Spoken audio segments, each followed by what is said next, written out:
Shalom, saudara jemaat GBI Gilgal Pondok Gede yang dikasih Tuhan. Apa kabar hari ini? Saya percaya saudara di rumah pasti selalu sehat, selalu kuat, dan stamina yang kuat dikasih selalu sama Tuhan setiap harinya. Amin. Kita akan mulai ibadah kita pada pagi hari ini. Sebelumnya mari kita satu dalam doa. Bapa, kami bersyukur Tuhan, terima kasih untuk kebaikan-Mu yang selalu baru Tuhan, kasih-Mu yang selalu baru setiap pagi Tuhan. Kami bersyukur, kami gak bisa balas kebaikan-Mu Tuhan, tapi satu hal yang kami rindukan, kami mau beri yang terbaik Tuhan dalam ibadah kami pada pagi hari ini Tuhan Yesus. Jemaat-jemaat kami Tuhan yang di rumah yang sedang menonton, menyaksikan ibadah streaming ini, Tuhan urapi bahwa mereka terus ada dalam hadirat Tuhan. Kami bersyukur Tuhan, kami siap untuk menyembah-Mu Raja di atas segala Raja. Hanya dalam nama Tuhan Yesus mulia, amin.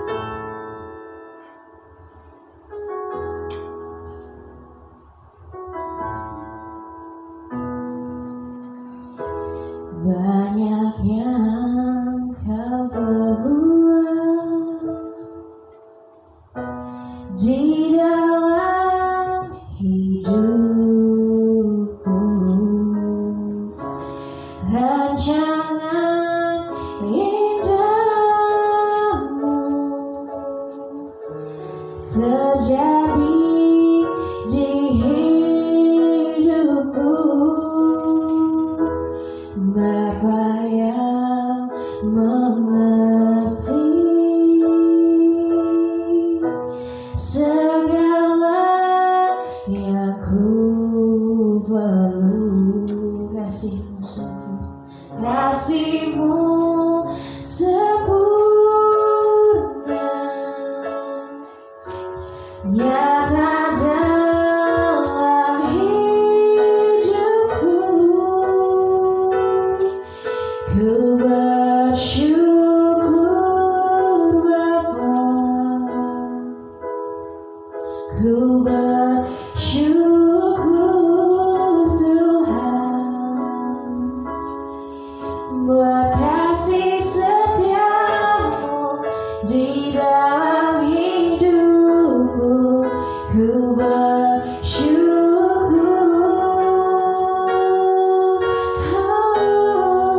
ku bersyukur Bapa, ku bersyukur Tuhan buat kasih setiamu di dalam hidupku. Ku bersyukur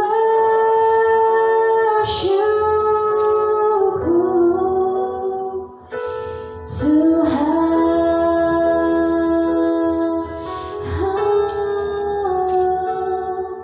ku bersyukur Tuhan.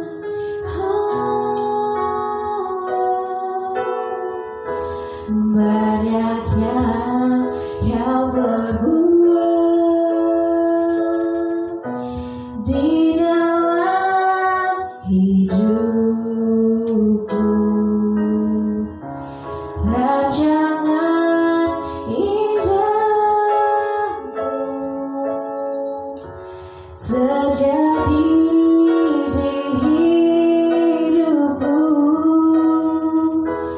Bapa yang mengerti segala yang ku perlu. Kasih-Mu sempurna, nyata dalam hidupku. Ku bersyukur, syukur Bapa, ku bersyukur Tuhan buat kasih setiamu di dalam hidupku. Ku bersyukur, kami bersyukur, ku bersyukur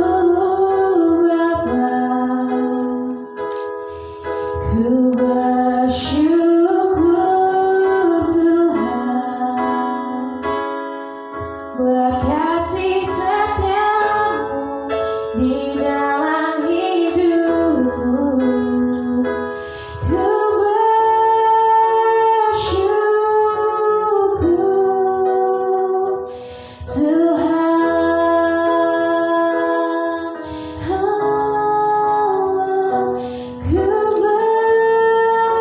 bersyukur Tuhan, ku bersyukur Tuhan, ku bersyukur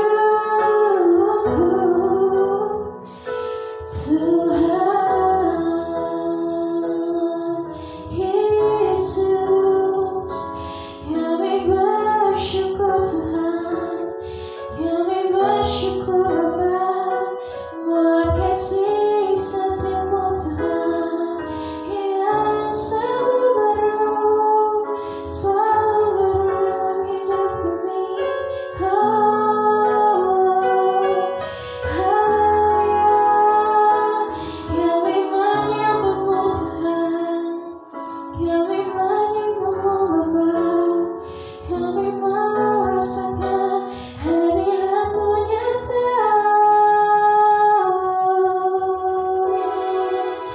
Jesus,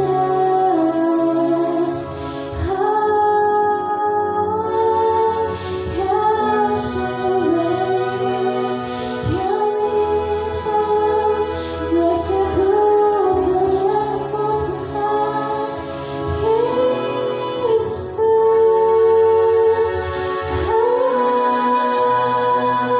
Tiada sepertimu Tuhan, tiada sepertimu Bapa.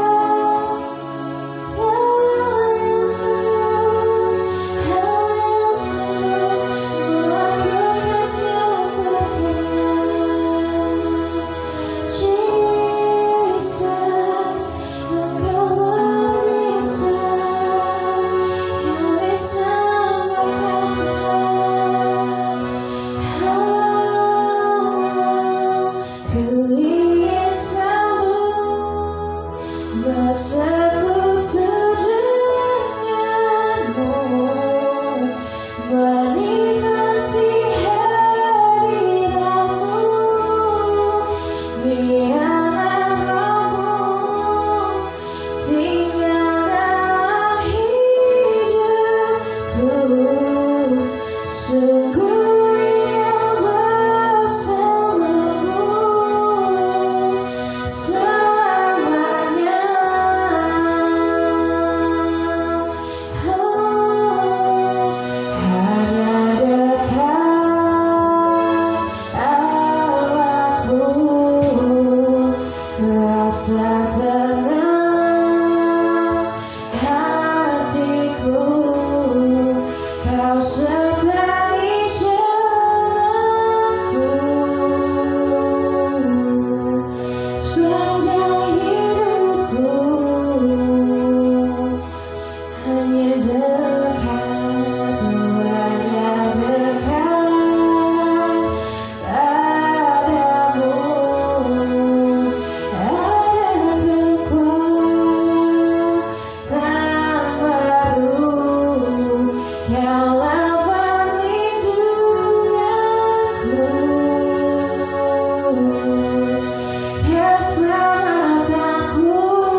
Sungguh indah bersamamu, ku ingin selalu bersekutu denganmu, menikmati hadiratmu.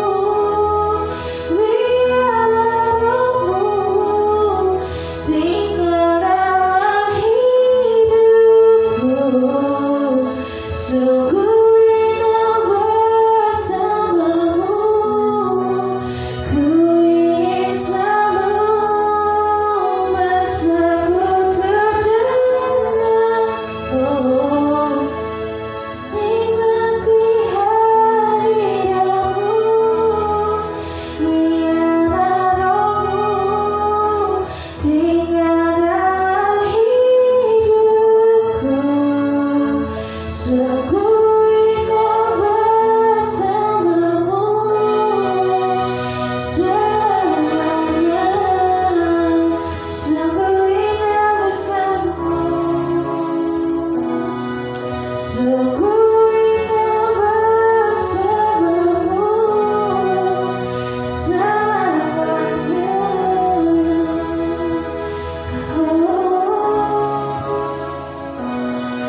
Sungguh indah bersamamu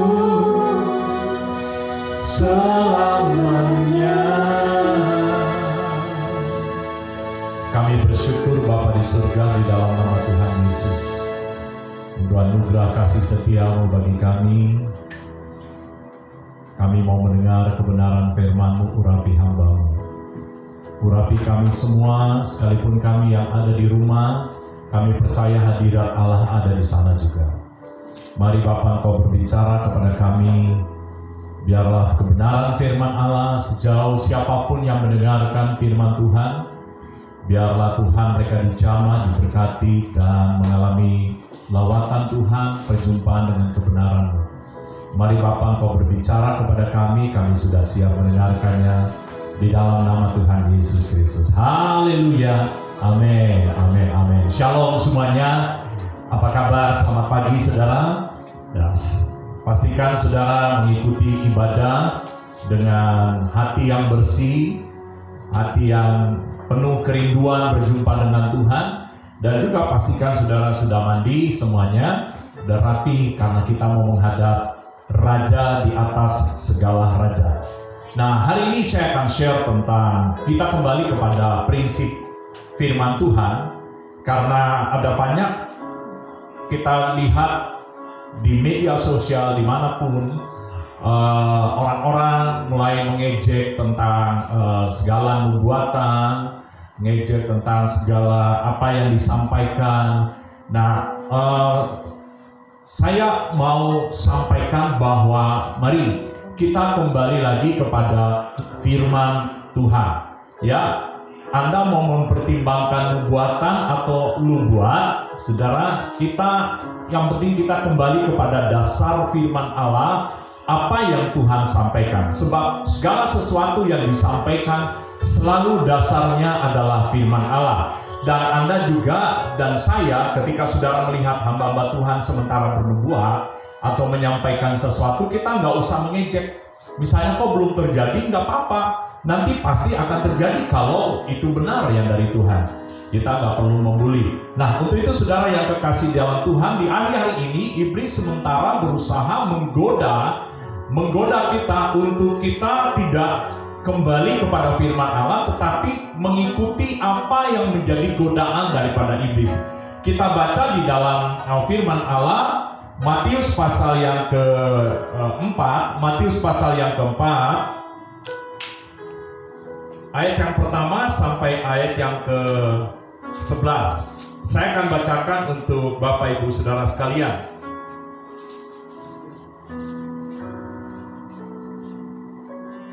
Maka Yesus dibawa oleh Roh ke padang gurun untuk dicobai iblis. Dan setelah berpuasa 40 hari dari 40 malam, akhirnya laparlah Yesus. Nah, saudara yang kekasih di dalam Tuhan,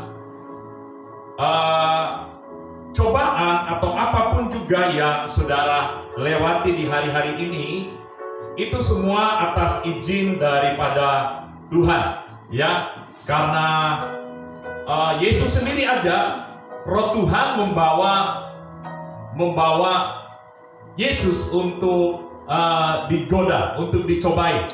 Nah, mari kita belajar apa saja yang menjadi godaan daripada iblis. Ya, kita baca ayat selanjutnya. Lalu datanglah si pencoba itu dan berkata kepadanya, jika engkau anak Allah, perintahkanlah supaya batu ini menjadi roti. Tetapi Yesus menjawab, ada tertulis, manusia hidup bukan dari roti saja, tetapi dari setiap firman yang keluar dari mulut Allah. Kemudian iblis membawanya ke kota suci dan menempatkan dia di bubungan bait Allah.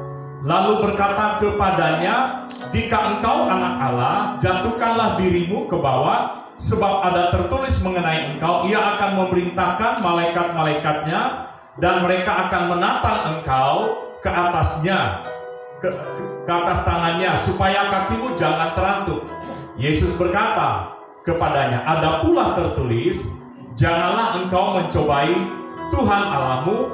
Dan iblis membawanya pula ke atas gunung yang sangat tinggi dan memperlihatkan kepadanya semua kerajaan dunia dengan kemegahannya, dan berkata kepadanya, semua itu akan kuberikan kepadamu jika engkau sujud menyembah aku.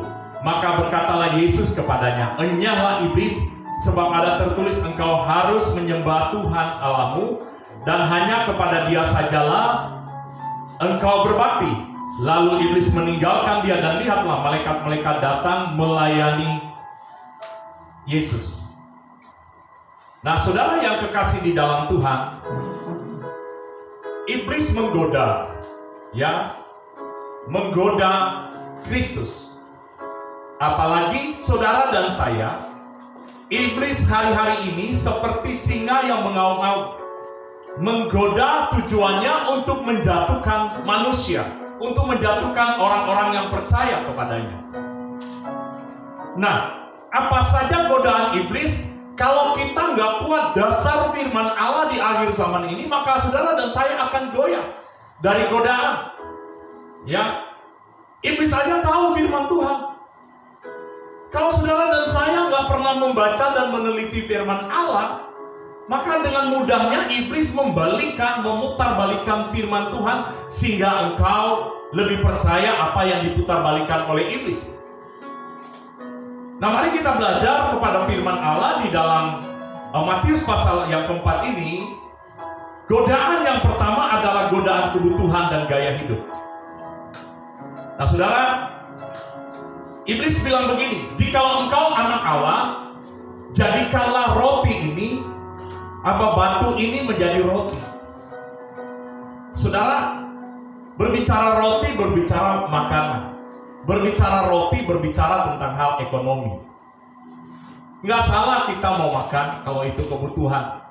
Tetapi saudara yang kekasih dalam Tuhan, persoalannya, ya, banyak orang jatuh tergoda karena hanya yang dia kejar adalah kebutuhannya dan gaya hidup. Ya, bahkan bukan kebutuhan, keinginan yang dia kejar. Sehingga dengan cara yang instan, mengubah batu menjadi roti, itu sesuatu yang instan. Buat Tuhan dia bisa lakukan itu. Tetapi Tuhan tidak mau mengikuti yang demikian. Saudara yang kekasih dalam Tuhan, Tuhan lebih cinta, lebih sayang dengan proses yang saudara hadapi di hari-hari ini. Ada banyak orang dengan cara instan membangun kehidupan untuk demi gaya hidupnya dia. Hidup yang bermewah. Tapi saudara yang kekasih dalam Tuhan, kalau saudara perhatikan, kalau saudara melihat di dunia yang sekarang ini, nggak ada yang bisa lagi diandalkan. Nggak ada yang bisa lagi kita pakai barang-barang mewah kemanapun kita pergi. Nggak bisa pergi. Anda dan saya tetap ada di rumah. Ya. Bahkan Ada orang-orang demi kebutuhan, ya, dia menipu sana sini dengan cara yang tidak benar. Ada orang demi kebutuhan, demi gaya hidup, dia hutang sana sini hanya karena gaya hidup. Tapi mari kita belajar kembali kepada firman Tuhan. Dasar firman Allah, percayalah, segala kebutuhan dan keperluan saudara Tuhan pasti siapkan ketika saudara dan saya mengandalkan Tuhan. Tuhan bilang saja burung pipit dia pelihara, apalagi Anda dan saya adalah ciptaan yang sangat istimewa, ciptaan yang sangat berharga di mata Tuhan. Tuhan waktu memasuki bait Allah, yang dia marah adalah ketika orang-orang ada di dalam bait Allah jual beli, lakukan jual beli, ya, demi kebutuhan, sehingga orang lupa dengan ibadah. Demi kebutuhan, orang lupa dengan untuk dia datang kepada Tuhan. Tapi mari pada pagi hari ini Tuhan mengingatkan kita, carilah dahulu kerajaan Allah dan kebenarannya, maka semuanya itu akan ditambahkan kepadamu. Ya, jangan khawatir, makanya Tuhan bilang jangan khawatir dengan segala kebutuhan dan keperluanmu. Anda yang berkata, bagaimana Pak saya nggak khawatir, pekerjaan suami saya aja sudah nggak ada. Bagaimana saya nggak khawatir, sementara untuk saya mau cari makan aja udah nggak bisa, sudah di lockdown, saya kerja sudah nggak bisa apa-apa. Saya mau beritahu, Tuhan selalu punya ide-ide yang kreatif untuk memberikan kepada saudara, supaya saudara dan saya tetap dipenuhi segala kebutuhan dan keperluan. Karena Tuhan kita adalah Tuhan yang mempunyai langit dan bumi, Tuhan yang menciptakan tumbuh-tumbuhan. Dan tumbuh-tumbuhan waktu dia menciptakan di Taman Eden, dia persiapkan terlebih dahulu semua yang dibutuhkan oleh manusia. Wah, setelah itu baru manusia ditempatkan di Taman Eden. Dan apa yang terjadi? Manusia itu tinggal menikmati. Saudara, kalau kita ada di dalam kerajaan Allah, saudara adalah anak Allah, maka saya percaya Tuhan pasti menyediakan segala yang saudara butuhkan. Tidak akan pernah dibiarkan kelaparan orang-orang yang hidup di dalam Tuhan.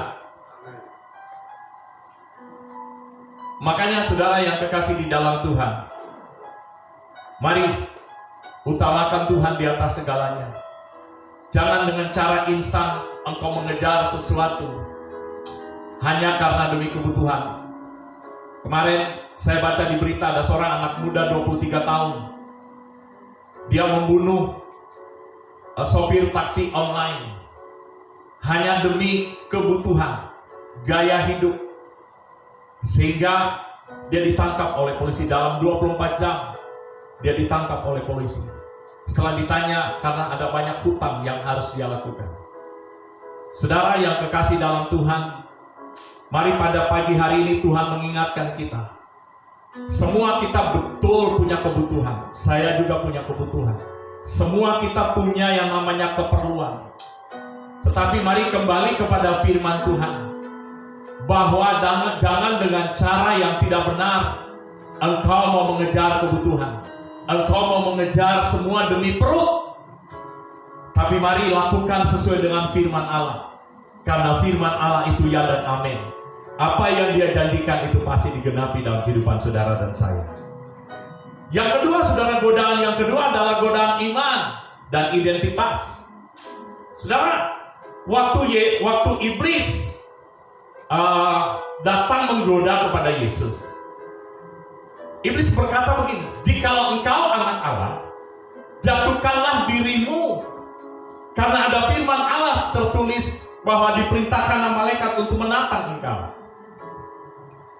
Saudara, Yesus bisa saja dia demonstrasikan untuk dia turun. Bisa, karena dia Allah. Dia bisa perintahkan malaikatnya, hai malaikat, nanti kalau aku lompat tolong jagai aku. Bisa saja dia buat demikian. Tetapi Yesus nggak melakukan itu. Kenapa? Karena yang nyuruh iblis. yang memerintahkan iblis. Nah saudara, apa maksudnya godaan iman? Saudara, ada banyak orang berkata, wah saya beriman, tapi imannya bergantung kepada pendetanya. Kalau pendetanya nggak ada, dia goyah imannya. Oh saya punya iman, tetapi berdasarkan kesaksian orang, dia ngikut-ngikutin. Sehingga, wah ini jangan-jangan iman saya mau mengikuti dengan cara demikian. Nah, harus kembali kepada firman. Karena iman itu timbul dari kebenaran firman Allah. Apa yang firman Allah sampaikan, maka timbullah iman. Makanya waktu engkau bersekutu dengan firman Tuhan, maka imanmu menjadi kuat. Yesus nggak terpengaruh itu. Karena yang mau menyuruh bukan bapaknya, tetapi iblis yang memerintahkannya. Iblis yang menyuruh, jatuhkanlah dirimu. Dan Yesus tidak terpengaruh dengan semuanya itu. Dan iblis menggoda, jikalau engkau anak Allah. Seakan-akan iblis mau memberi keraguan kepada Yesus bahwa, hei, engkau ini anak Allah atau benar? Tapi Yesus tidak terpengaruh dengan semuanya itu. Saudara dan saya adalah anak Allah. Saudara punya identitas anak Allah karena firman Allah dalam Yohanes pasal 1 ayat yang ke-12 dikatakan, orang yang percaya maka dia diangkat menjadi anak Allah. Kemanapun saudara dan saya, identitas saudara anak Allah. Artinya saudara, godaan apapun engkau jangan terpengaruh dengan semuanya itu. Karena Kristus yang telah mengangkat saudara menjadi anaknya. Dia yang menjamin kehidupanmu. Dia yang menjaga merawat kehidupanmu. Karena Yesus senantiasa adalah Bapa yang memenuhi segala apa yang engkau perlukan. Jangan ragu dengan identitasmu. Mungkin orang berkata, wah saya ditolak orang-orang di sana. Saya mau beritahu, Yesus tetap berkata, engkau berharga di mataku. Mungkin orang mulai mencibir engkau, melihat identitasmu, fisikmu. Tetapi apapun keadaanmu, saya mau beritahu, engkau tetap anak Allah yang sangat istimewa di mata Tuhan. Jangan terpengaruh dengan godaan iblis yang mencoba membuat engkau ragu dengan identitasmu. Jangan terpengaruh dengan godaan iblis yang berkata, wah ini jangan-jangan dari Tuhan.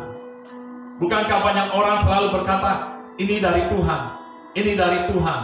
Saya mau beritahu, nggak salah saudara. Nggak salah kita berkata, wah itu benar, itu suara Tuhan. Tapi patokannya apakah itu sesuai dengan firman Allah? Sebab banyak orang bernubuat, akhirnya bukan nubuat lagi, tapi lubuat. Ya, setiap nubuatan selalu berdasarkan firman Allah.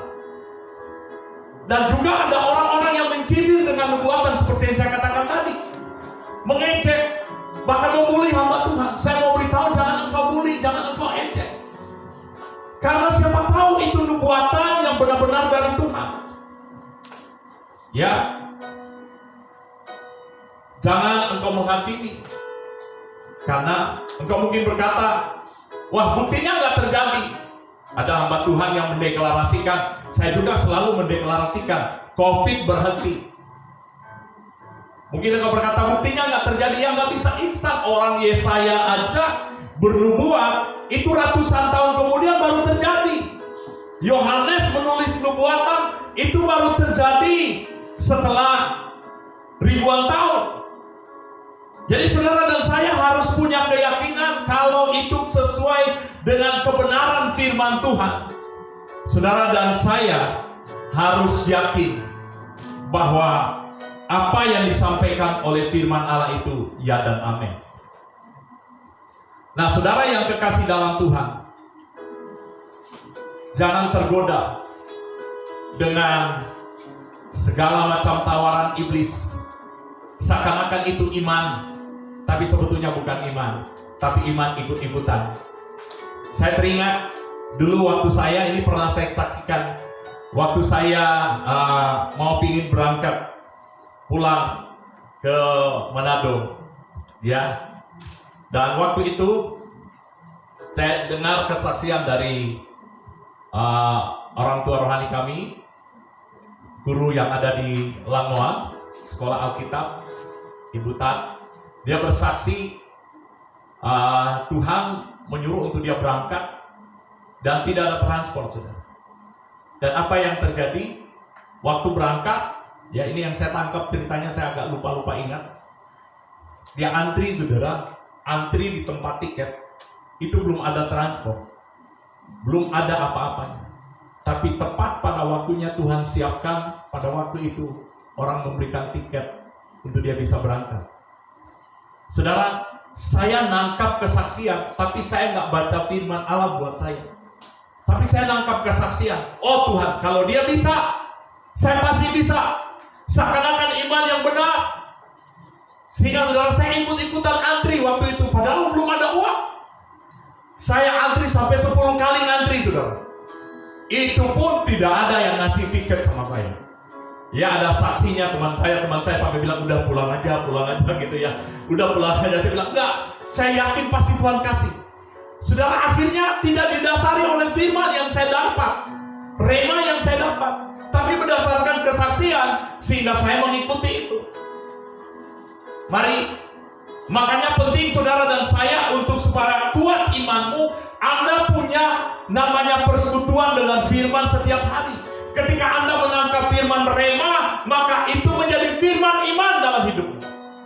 Firman itulah yang menjadi pegangan buat engkau. Sehingga iblis berusaha menjatuhkan identitasmu, berkata engkau nggak layak, engkau orang berdosa. Tetapi engkau menemukan identitas, saya sudah dibayar lunas oleh darah Yesus. Sehingga Anda nggak dituduh lagi oleh iblis. Anda bisa masuk ke dalam hadirat Tuhan. Nah, saudara, itu godaan yang kedua. Godaan yang ketiga, yang terakhir, saudara, adalah godaan penyembahan. Saudara, yang kekasih di dalam Tuhan, ada banyak orang, gereja bahkan, termasuk saya mungkin, berfokus penyembahan kepada fasilitas. Oh, kalau ada lightingnya yang bagus, kalau ada musiknya yang luar biasa bagus, kita akan merasakan hadirat Allah. Sehingga hatinya bukan berfokus lagi kepada Tuhan. Nyanyinya sih, Yesus is the center, Yesus adalah pusat. Tetapi sebetulnya bukan pusat Yesus itu. Tetapi yang menjadi pusat adalah fasilitas, adalah gedung, adalah semua kemewahan yang ada di dalam gereja. Bukan berarti saya berkata, oh itu enggak benar, enggak. Tetapi jangan itu menjadi pusatmu untuk kalau engkau menyembah, kalau ada ini, ada itu. Nah, lihat sekarang, tidak ada artinya sekarang sudah. Anda mau pakai fasilitas lighting? Nggak bisa sekarang. Anda mau pakai fasilitas semua yang mewah yang ada di dunia, ratusan miliar mungkin jumlahnya, nggak ada manfaatnya sekarang. Selain Anda duduk berlutut dan menyembah Tuhan secara pribadi. Iblis berkata, semua dunia ini akan kuserahkan kepadamu asal engkau menyembah aku. Artinya pola yang ditawarkan oleh iblis adalah pola menyembah dengan tawaran-tawaran yang lain. Tetapi Kristus, pola penyembahan Yesus, makanya Tuhan berkata di dalam Yohanes pasal 4 ayat yang ke-23 dikatakan, saatnya dan tiba saatnya aku mencari penyembah yang benar. Polanya Tuhan adalah menyembah itu, adalah menyembah, membangun keintiman dengan Tuhan. Bukan hanya sekedar intim. Ada orang merasa intimnya seakan-akan kalau saya merinding saya sudah intim. No, keintimanmu adalah bagaimana engkau mengenal Tuhan itu secara pribadi. Setiap hari engkau berjumpa, patokannya apa? Hidupmu berubah. Ada orang-orang yang sudah melayani, tapi hidupnya nggak berubah, masih nipu sana, nipu sini, saudara. Hidupnya nggak mengalami perubahan hidup. Statusnya mungkin ayat-ayat firman Allah, tetapi tulisannya selalu membuli hamba Tuhan. Sudah majelis, sudah penatua, atau sudah menjadi pekerja, tetapi tulisan-tulisannya sangat tidak memberkati.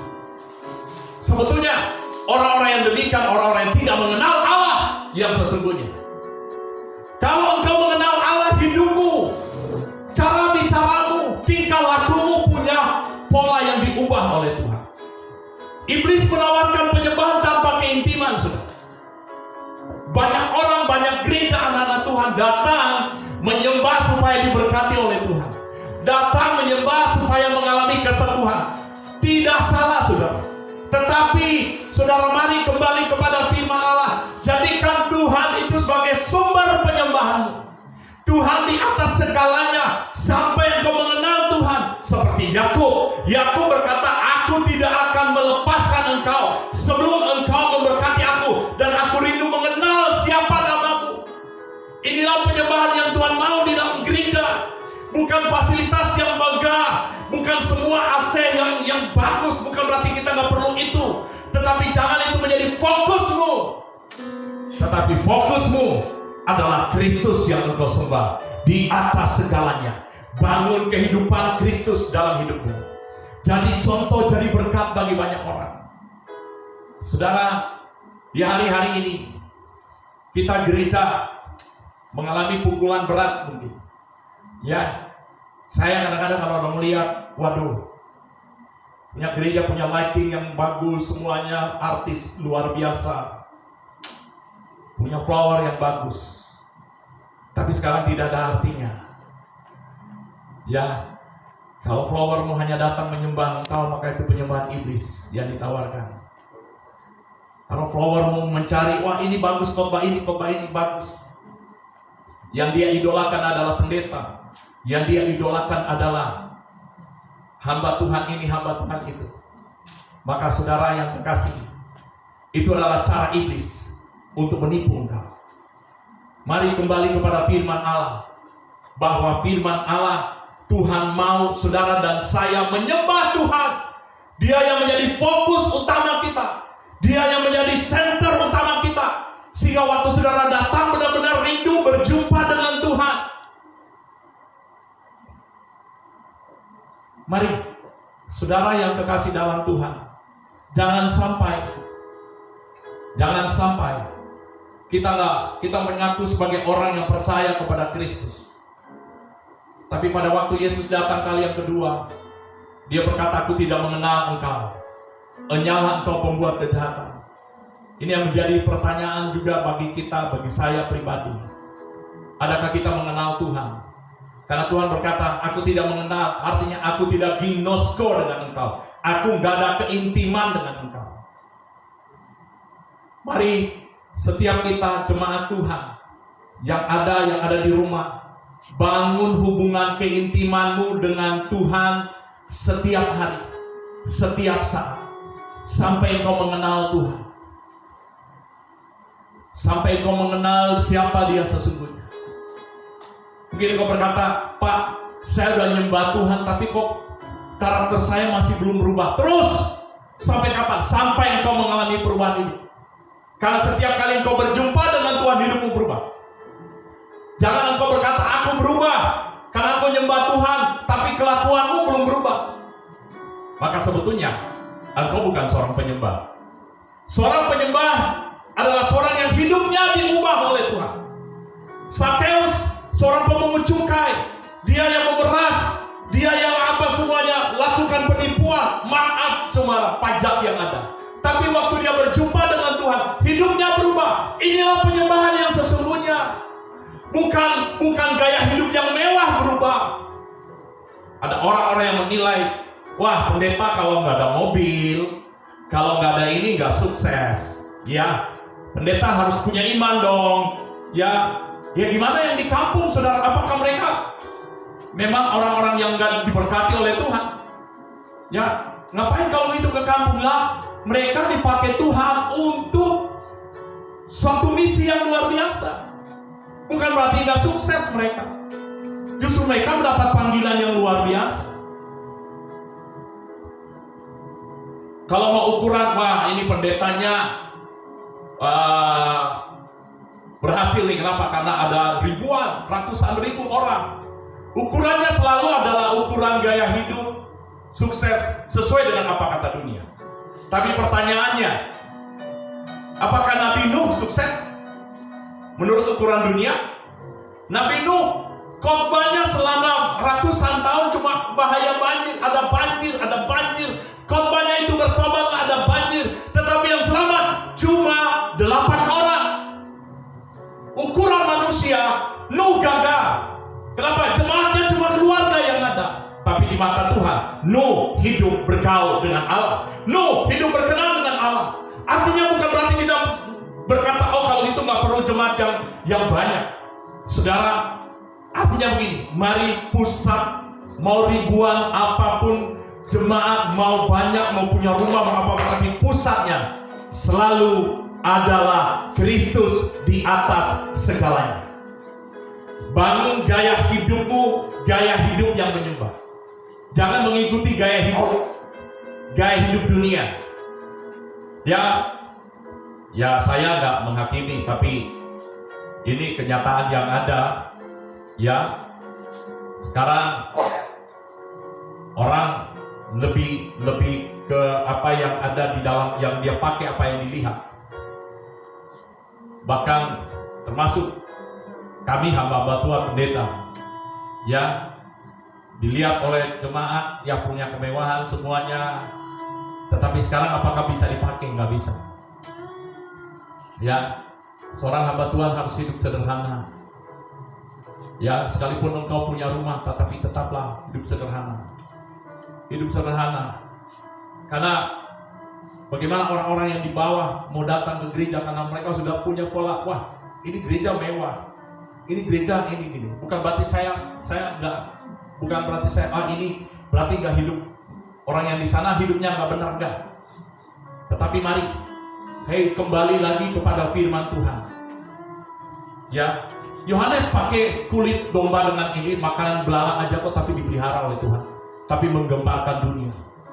Elia dia memakai juga baju yang sederhana. Yesus pakai baju yang sederhana. Bukan berarti saya berkata, wah dia baju yang mewah berarti dia nggak dipakai Tuhan. Enggak. Masing-masing punya panggilan, tapi jangan itu yang menjadi fokusmu. Fokusmu adalah bukan supaya nanti dilihat orang bagaimana saya, tetapi bagaimana Tuhan melihat hatimu. Itulah penyembahan yang sesungguhnya. Tuhan melihat keadaan hidupmu, Tuhan melihat hatimu, Tuhan melihat motivasi hatimu. Waktu engkau menyembah Tuhan sampai hidupmu berubah. Bukan engkau mengikuti gaya hidup orang Korea, engkau ikutin gaya kayak demikian. Saudara, ikutilah gaya hidup kerajaan Allah. Gaya hidup kerajaan Allah, untuk engkau bisa hidup sesuai dengan kebenaran firman Allah. Sekali lagi, saya nggak mau menghakimi, saya nggak mau berkata, oh itu berarti yang orang hidup-hidup bermewah itu yang ada di sana, mereka nggak hidup benar. Dan juga, ya mungkin Tuhan punya panggilan buat mereka. Tapi mari, artinya hati kita jangan condong ke situ, jangan condong ke hal-hal yang dilihat, karena itu hanya sementara, itu habis semuanya. Tapi yang Tuhan mau, penyembahan kita adalah benar-benar berfokus kepada Kristus. Berfokus kepada Kristus. Kalau Anda berfokus kepada Kristus, Anda pasti akan memperhatikan jiwa-jiwa yang ada di sekitarnya. Anda pasti akan terus peduli dengan orang-orang di sekitarnya, karena ada Kristus dalam hidupmu. Untuk itu saudara yang kekasih dalam Tuhan, mari pada pagi hari ini saya mengingatkan saudara dan saya, jemaat Tuhan yang ada di tempat ini, yang ada di Gilgal Pondok Gede, ya, jangan sampai 3 godaan ini membuat Anda jatuh, lupa akan pribadi Tuhan itu sesungguhnya. Yang Anda sembah adalah fasilitas, adalah aksesoris. Tapi mari kita kembali, yang kita sembah adalah pribadi Kristus itu. Pribadi Kristus yang kita sembah, yang membuat hidupmu berubah, yang membuat engkau punya integritas yang sesuai dengan apa yang Tuhan mau. 3 hal godaan ini jangan sampai membuat engkau jatuh. Godaan yang pertama, godaan kebutuhan dan gaya hidup. Ya, jangan mengikuti gaya hidup dunia. Kata Tuhan, berubahlah. Berubahlah. Ya, ikutilah gaya hidup kerajaan Allah. Selanjutnya saudara, yang kedua, godaan iman dan identitas. Iblis berusaha membuat engkau ragu dengan identitasmu. Ya, seakan-akan, wah, jangan-jangan saya bukan anak Allah, saya penuh dosa. Tapi saya mau beritahu, Tuhan Yesus mengasihi engkau identitasnya anak Allah. Yang ketiga, yang terakhir saudara, adalah godaan tentang penyembahan. Iblis mengeluarkan penyembahan dengan segala fasilitas. Engkau sembah aku kasih ini. Engkau sembah aku kasih ini. Tetapi Tuhan punya pola, menyembah Tuhan sampai hidupmu menjadi seorang penyembah. Menyembah Tuhan sampai hidupmu berubah menyerupai seperti Kristus. Sehingga orang tidak melihat identitas kemewahanmu, tapi orang melihat karakter Kristus dalam kehidupan pribadimu. Tuhan memberkati saudara dan kasih dalam Tuhan. Amin untuk firman Tuhan. Mari kita masuk di dalam perjamuan kudus. Kita akan nyanyikan pujian yang dinyanyikan tadi, ku bersyukur Bapa, ku bersyukur Bapa. Ku bersyukur Bapa, ku bersyukur Tuhan, buat kasih setiamu di dalam hidupku. Ku bersyukur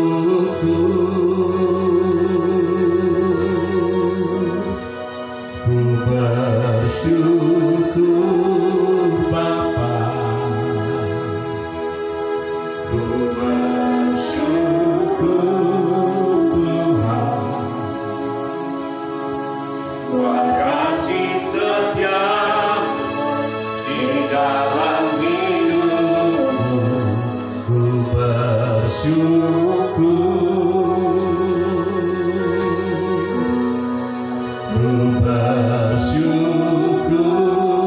Bapa, ku bersyukur Tuhan, buat kasih setiamu di dalam hidupku. Ku bersyukur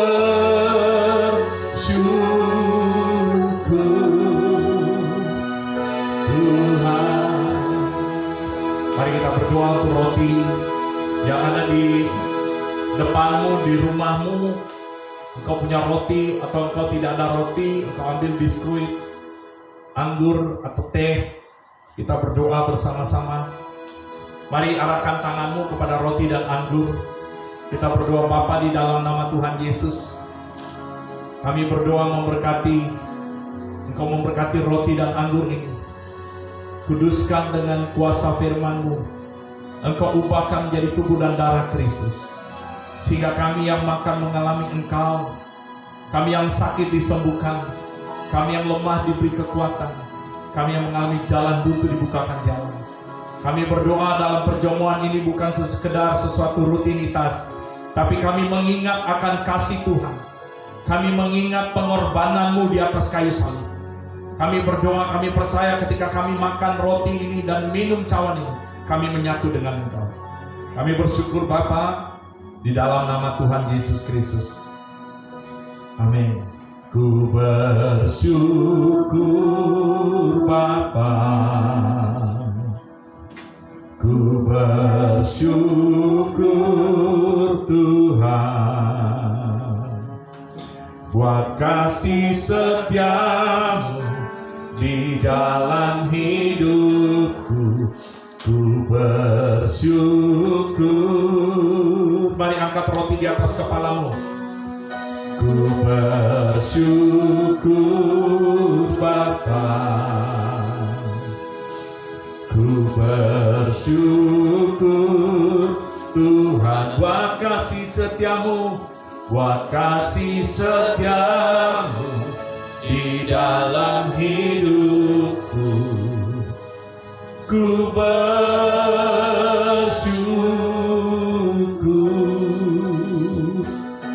Tuhan. Mari dengarkan firman Allah.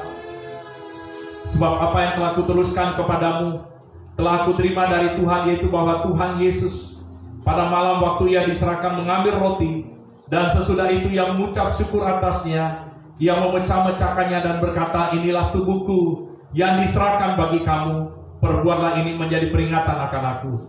Bukankah roti di tanganmu atasnya kita mengucap syukur adalah persekutuan dengan tubuh Kristus? Mari kita makan dengan iman, katakan di dalam nama Tuhan Yesus Kristus.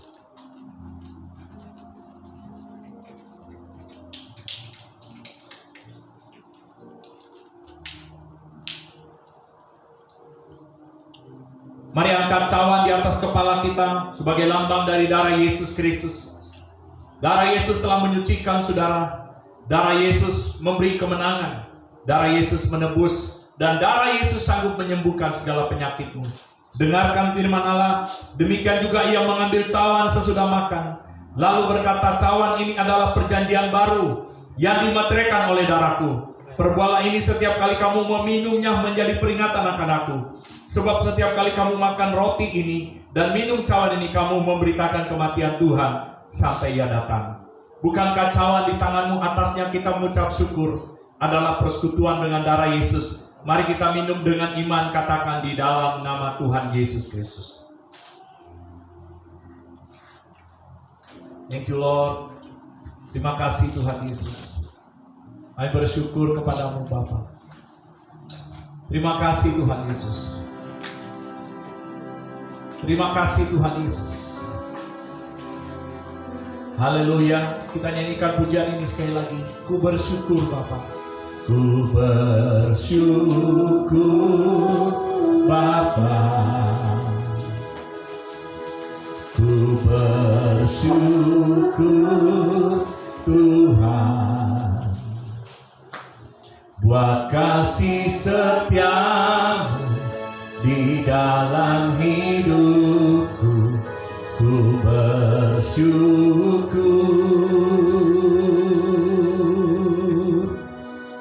ku bersyukur Tuhan, ku bersyukur Tuhan, buat kasih setiamu, buat kasih setiamu di dalam hidupku. Ku bersyukur, ku bersyukur, ku bersyukur, ku bersyukur, ku bersyukur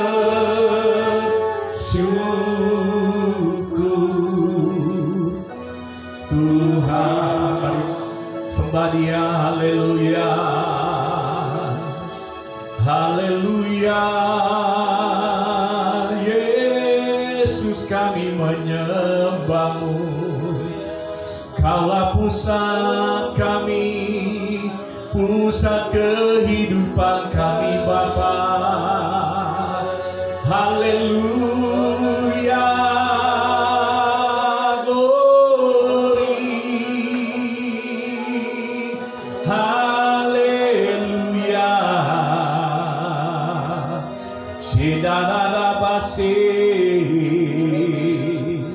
Terima kasih Tuhan. Kami bersyukur Bapa di surga, dalam nama Tuhan Yesus. Kami telah mengikuti perjamuan kudus dan telah beribadah. Kami membawakan bangsa Indonesia ke dalam tangan penuh kasih. Kami yakin dan percaya Indonesia pasti mampu melewati virus COVID ini.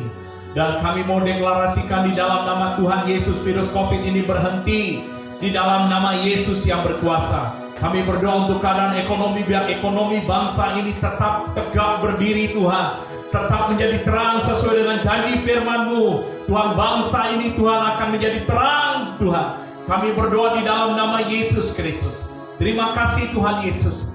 Kami berdoa untuk seluruh jemaat-Mu, baik yang di pusat maupun yang di daerah-daerah GB Gilgal Tuhan. Tuhan menjaga, membentengi dengan darah Yesus. Kami berdoa untuk gembala kami Tuhan, tutup bungkus dengan kuasa darah Yesus. Seluruh pengerja, Tuhan, aktivis Tuhan, dan seluruh jemaat-Mu, tutup bungkus dengan kuasa darah Yesus. Kami deklarasikan kami tidak terjangkit virus COVID di dalam nama Tuhan Yesus.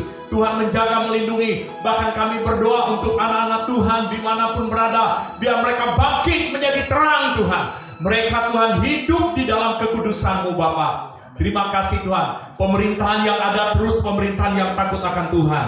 Mereka diberkati, diberikan hikmat, otoritas. Setiap orang berniat jahat coba menjatuhkan pemerintah, kami tolak, hancurkan dalam nama Tuhan Yesus. Pemerintah daerah, biarlah Tuhan mereka menjalankan tugas dan tanggung jawab sesuai dengan kehendak Tuhan, bukan membangun citra mereka Tuhan.